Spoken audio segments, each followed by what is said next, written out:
Hello మాయ, మనకు దగ్గరలో ఉన్న ఊర్లో ఇన్ని మంచి ఎప్పుడో టెంపుల్స్ ఉన్నాయని మీకు తెలుసా?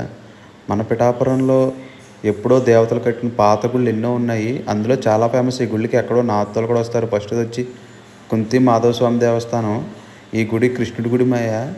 చాలా పాతది. చాలా అంటే ఇవన్నీ దేవతల గుళ్ళు కట్టించినాయి మాయ. ఈ గుడికి చూడండి, ఈ నార్తోళ్ళు ఎక్కడెక్కడి నుంచో వస్తున్నారు. మనం ఇక్కడ ఉన్న గుళ్ళు వదిలేసి మనమేమో నార్త్ వెళ్తాం. అదేంటో లాజికల్ నాకు ఇప్పటికీ అర్థం కాదు. మన గుళ్ళకి వాళ్ళు, వాళ్ళ గుళ్ళకి మనము. ఫస్ట్ గుడి అయితే ఇది. అంతే కదా మా, గుళ్ళో ఆచారాలు కూడా అలాగే ఉంటాయి. పంతులు గారు ట్రీట్ చేసే విధానం కానీ, లోపల గుడి గర్భగుడిలో కూడా చాలా డిఫరెంట్గా ఉంటుంది. దేవుడి దగ్గరికి వెళ్ళడానికి చుట్టూ తిరిగి వెళ్ళినట్టు ఉంటుంది గుడి లోపే. అంతే ఫేమస్ అయిన గుడి ఇంకోటి ఏంటంటే, అంతకన్నా ఎక్కువ పాతగమయ్యాయి. ఈ గుడికి అయితే నార్త్ ఇండియన్స్ బస్సుల్లో, ట్రైన్లో ఎక్కడెక్కడి నుంచి వస్తారమయ్యా. సింపుల్గా చెప్పాలంటే మనం తిరుపతి, కాశీ ఎలా వెళ్తామో అక్కడ వాళ్ళందరూ ఇక్కడ గుడికి అంతలా వస్తారు. కాకపోతే మనకు దగ్గరలో ఉన్న గుళ్ళు మనం ఎప్పుడు పట్టించుకోం కాబట్టి మనం వెళ్ళాం. ఈ గుడికి నిజంగా చాలా చరిత్రలు ఉంది మాయ.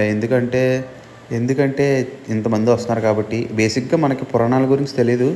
బట్ గుడి అయితే మాత్రం లోపల చాలా బాగుంటుంది మాయ. ట్రస్ట్ మీ, గుడికి అయితే నిజంగా నార్త్ ఇండియన్స్ ఎక్కడెక్కడో నిజంగా చాలామంది వస్తారు. ఖచ్చితంగా విజిట్ చేయండి. పిఠాపురం వస్తే ఈ 2 గుళ్ళు.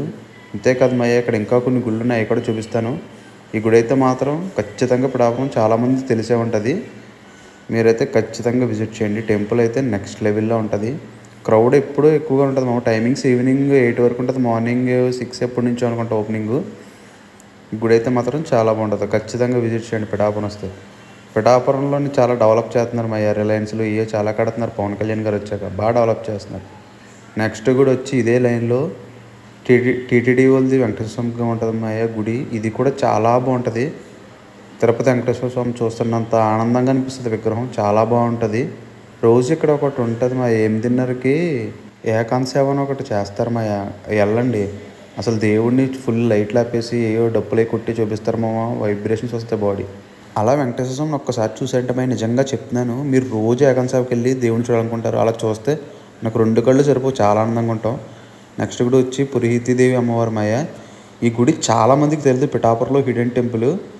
ఈ గుడి ఒరిజినల్ గుడి మాట ఇది. ఇది చాలామంది ఆ శివాలయంలో ఉందనుకుంటారు, కానీ ఈ గుడి విడిగా ఉంటుంది.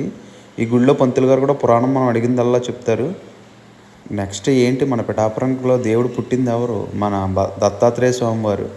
ఈ గుడికి అయితే వీధిలో మొత్తం నార్త్ ఇండియన్ వాళ్ళ కోసం హోటల్లో, రెస్టారెంట్లు ఉంటాయమయ్యా. వీధి మొత్తం అలాగే ఉంటుంది. ఈ గుడిలో దత్తాత్రేయ స్వామి లక్షవారం చేస్తారు. ఈవెంట్స్ చాలా బాగుంటాయి.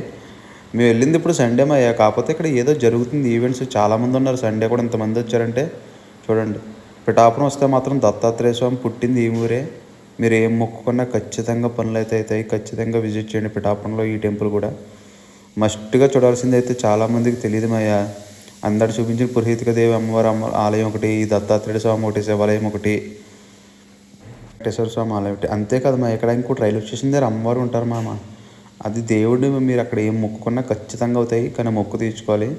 ఈ గుడి కూడా చాలా ఫేమస్. మీ గుడికి మేము రెగ్యులర్గా వస్తాము. ఖాళీ ఉంటే ఇది కూడా విజిట్ చేయండి. రైల్వే స్టేషన్ పక్కనే ఉంటుంది. సబ్స్క్రైబ్.